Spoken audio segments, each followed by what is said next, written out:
It's good to be back with you all. My first proper sit-down video, if you like, since a couple of months now, really. As many of you know, I went off on a summer break, a big learning, if you like, this summer. And I'm really glad that I honoured my wisdom to take the month of August off.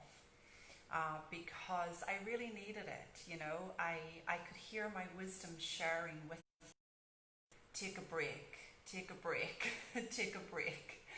I'd worked a lot through lockdown and I'd worked a lot throughout the year, and that is a wonderful thing. That's not a problem to have a lot of business. Hey Charlene, thank you. But you know, you can't give what you don't have, ladies, and I'm really starting to learn more and more that part of our ability to be impactful in our work life is how fueled up we are inside. And so I'm really glad that I took that month off. It did end up being a very interesting month for me, and I'm going to share a little bit more about what happened in the month of August, from my insights to insults, because it wasn't all glamour and grace. And I want to share with you what I learned in that experience a little bit towards the end of this video. One of the key things I wanted to share with you in this particular video is the fact that I am celebrating 9 years free from my day job. Woohoo! Still a big celebration. I honor it every year by doing something special on September 1st. And September 1st was the date that I would normally have been returning to my 9 to 5 as a school teacher. And this September 1st, I took myself off on a solo retreat in Salento, about an hour and a half from my home. And I'm sure you saw plenty of pictures of that over in the Facebook group. And there is an email going out today and tomorrow, I think, just sharing my experience of that retreat. That was incredibly powerful for me to do. I saw yet again the absolute beauty of going within and giving oneself time alone. And of course, that's not something you can only get by going to a luxurious place or going away on retreat. It just so happens to be the thing that I know fuels me and helps me to really get the insights that I need, the clarity that I'm looking for. So I celebrated that 9 years free of the day job last week, and it got me reflecting as well on what was that one action that moved me from day job to becoming my own boss. And as I was reflecting on that, Facebook sent me a memory yesterday, and the memory was 8 years ago. So exactly a year after leaving my job, I was hosting a small group event in London. And it was at that group event in London that I landed my first client.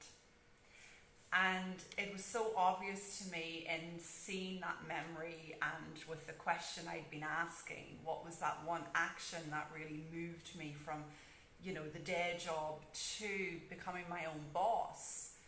It was hosting that event, but more importantly, it was listening to my wisdom within to go host an event. And so I wanted to share that with you a little bit, because right now your wisdom is probably bringing you an idea and certainly a solution to your question.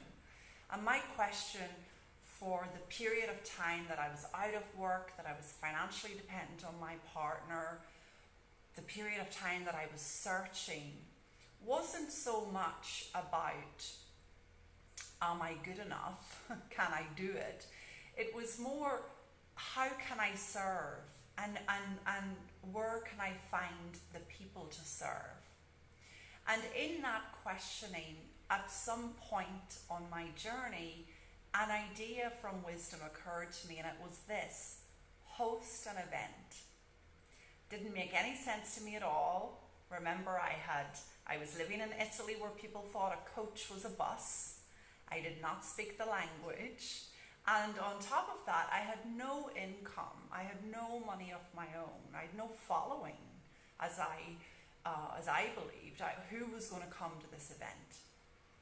And yet, that was the beginning of becoming my own boss. I quickly found a way to collaborate with someone else, helping me split the costs. I used a Facebook event page or something on Facebook to let people know that this event was happening. I wasn't very clear on my message. In fact, I didn't have a message. All I did was I stood up and I told my story. And I want you to hear that again, ladies, is that telling your story has such power. But with your intention to serve, your intention to be of service behind that story, you move worlds towards you. And so I moved into my coaching business through that event. I shared my story. This woman approached me at the end and she said, Grace, can you help me get out of my day job? I want to do what you're doing. I want to be free of that rat race. I instantly said yes. I knew that this was exactly what life was presenting for me. And within a month, I was sitting in Paris on a one-day retreat with that client. That wasn't in my vision either.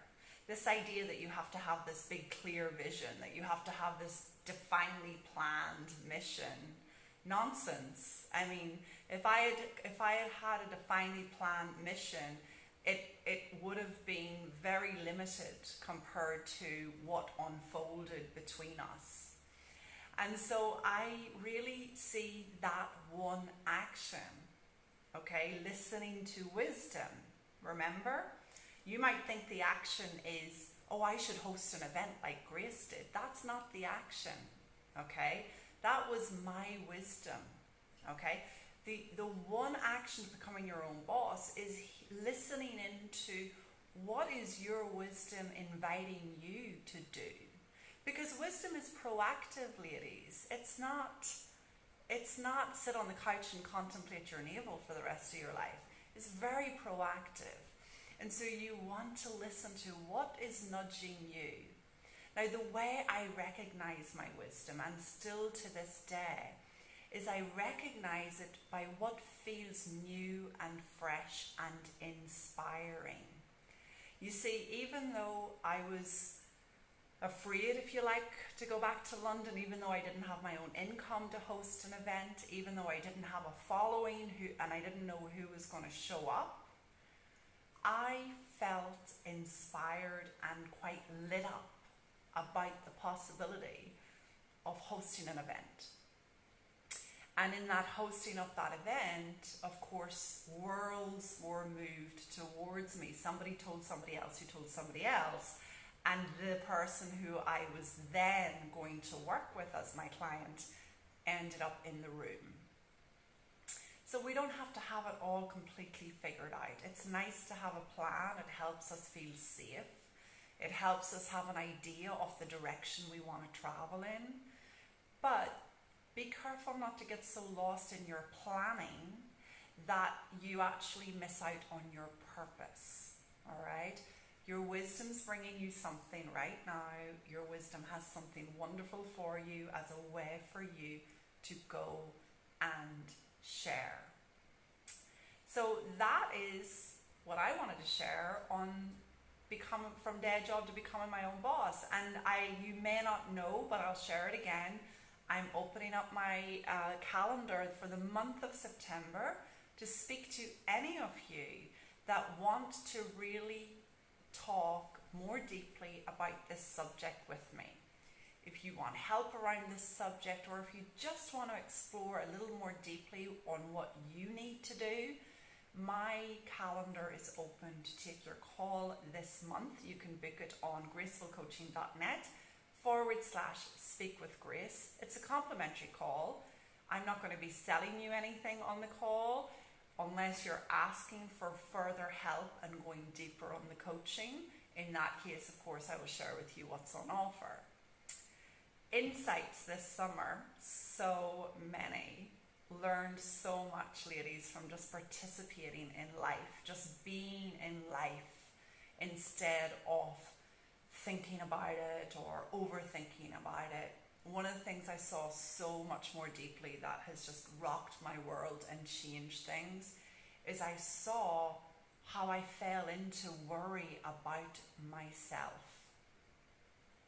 So I saw how the ego robbed me on many occasions of the enjoyment of the moment because of the habit of worrying about myself, worrying about how was I going to feel the next day, worrying about whether or not I was going to have enough energy to do everything I wanted to do, worrying about what other people thought. It was such a huge awakening for me personally, because that noise that was white noise in the background playing out throughout my life suddenly came in like a loud roar. Suddenly I was so very much aware of this worrying about oneself. And what's so cool about waking up to that, and I hope that this happens for you too, is that when you wake up to that worry, when you actually hear what's going on, it no longer has grip over you. So I was able to stop behaving and acting in ways that were careful about myself, and instead I was able to see, oh Grace, you're just fallen into some worry about yourself. You know, you don't have to believe that. Every thought you have, you don't have to believe. So I really got to hear that worry. That insight was huge for me, ladies, and I feel a lot freer from worry as a result of waking up from that. Insults came, here's what I wanted to share with you about insults, and that is that I got really tired. Even before I took my break, I knew I was feeling tired. And I got really tired, and I noticed that when I'm tired, my indicator, my symptom, is that I start kind of feeling insulted and insulting others. So bear with me on this one. Sorry, we're so hot here today. So what I really noticed on this one, ladies, is that the critical mind started to rev up. So that was my indicator for feeling tired and being tired, was really that I started insulting everything around me. I don't like this, I don't want that, this is wrong, that's wrong, this should be better. And then I started insulting not just myself, I don't like how much I weigh, I don't like how I look, I don't like whatever, but I also started hearing the insults I was giving to the people around me. I wasn't necessarily saying them out loud. One or two occasions I did. Sorry, friends, you know who you are. And I apologize that my state of mind just got really tired and I didn't catch it. And this happens, I'm still human, still happens to the best of us. But the learning that I took from this, ladies, is that one of the ways that you can tell when you're tired is the level of critical thinking you're starting to live in, the level of judgment. Excellent, Charlene. I love that you've written that word, super judgmental. That was it exactly. So as a result of really seeing that, I've discovered that, level of judgment goes up when my state of mind goes down, when I start feeling tired. And instead of giving that a lot of airtime, what I've started doing and what I've started noticing that's really helpful to do is I simply take it as an indicator to back off. Whether that means cancel an appointment or, go listen to something nourishing or get to bed early. That level of judgment is now my super indicator that I'm tired. And it's great to see that and hear that. It changes our relationships dramatically. I certainly noticed in coming back from my retreat in Salento, the level of love I fell into. And one of the key things for me over time has been that I tend to fall prey to insecure thinking about my relationship when I'm down, when my state of mind is down. And what was really interesting for me to see was, because I took care of myself and I prioritized what wisdom had called me to do, which was to go spend some time alone. Because I did that, I noticed that as my state of mind went up, my love for my man and my life and my business and my home and everything just went back up. So it really is an important thing for us all to see, is that when life looks shit, when people look like idiots, when everybody else is totally stupid, that is really an indicator that we have dropped down the elevator of consciousness. We're becoming critical, judgmental, innocently. This isn't blame, ladies. Innocently, that we've dropped. And we want to take the symptoms of dropping, right? And we want to say, how can I help myself get back up? I'm not seeing right. I remember in one of the audios I listened to with Sydney Banks, he said, me, because he said, once you feel yourself angry, take the blame. And I remember that kind of hit me between the eyes, because of course I didn't want to hear that. I don't think anybody wants to hear that when they're angry. Take the blame. But what I now understand by that is that when we're feeling angry, when we're feeling highly critical of others and ourselves, when we're feeling super judgmental, take the blame, as in let yourself use those symptoms as indicators to really take better care of yourself and to really help your state of mind come back up. So these are some of the insights that occurred. These are some of the insults that occurred. This is some of what I wanted to share today as a sort of gentle comeback into September. And again, if you want to speak with me, my calendar is open. If you're looking in the direction of day job to own boss, I'm here for you. Please don't hesitate to get in touch, gracefulcoaching.net/speak with Grace. And Sarah's writing in, needed to hear this today. Good, Sarah, I'm glad you can relate. Audra, I'm glad you feel the same. And yes, please get in touch, ladies. If there's a topic that you want to hear more about, just come and let me know. Private message me or write something here so I can see it. I want to stay relevant to what you need. And I'm well aware that on a number of occasions I show up and share what I see, and I know that's helpful too. But in order to help you as much as possible during this pivotal time of the year, as well as with whatever's going on in your world right now, between the pandemic and the economy and job changes and relationship stuff coming up, if there's something you want to hear about from me, please don't hesitate to get in touch. I'll be very happy to do some Facebook Lives on those specific subjects. All right, ladies, so really great to see you here. I hope you enjoyed the replay. I hope this has been helpful. Do let me know if it has been. Send a heart, and I will be back with more videos soon. Lots of love. Ciao from a very hot and humid, sweaty Italy. Ciao.